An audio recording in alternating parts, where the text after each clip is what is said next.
Tidak ada orang boleh mempersoalkan perkara ini.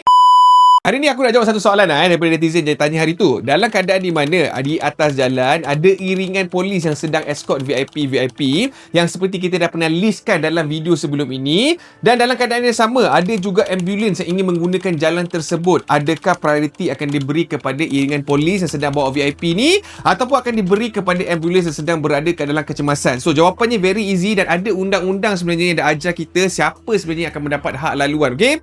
So dalam keadaan di mana iringan polis ini berada dalam atas jalan dan pada masa yang sama ada ambulans atau bomba yang sedang bunyikan siren, yang sedang bunyikan apa-apalah horn, menandakan mereka berada dalam kecemasan. Okay? Tak kisahlah VIP ni TPM ke, tak kisah siapa dia punya VIP ni, memang hak laluan tu kena beri kepada ambulans atau bomba yang sedang berada di dalam kecemasan. Okay? Tetapi aku tidak menindakkan hak pihak polis untuk mengawal aliran lalu lintas ketika itu. Setelah pihak ambulans ini caw daripada situ, memang dah beredar dengan selamat, pihak polis boleh resume balik tugasan mereka, boleh resume orang official duty untuk minta orang awam untuk ke tepi untuk beri laluan pula kepada kenderaan kecemasan yang nombor 2, which is pihak polis yang sedang melakukan tugasan rasmi. So selagi mana pihak polis sedang melakukan tugasan rasmi mereka, sedang melakukan escort kepada VIP yang memang telah diperkenankan oleh pihak KDL, tidak ada orang boleh mempersoalkan perkara ini. Semua orang kena follow kuasa polis untuk mengawal lalu lintas dan untuk mengawal aliran trafik. This is number 1, okay? Sebab apa? Sebab sekiranya korang melanggar benda ni, korang langkah benda benda ni, boleh menjadi satu perkara yang korang kena saman, okay?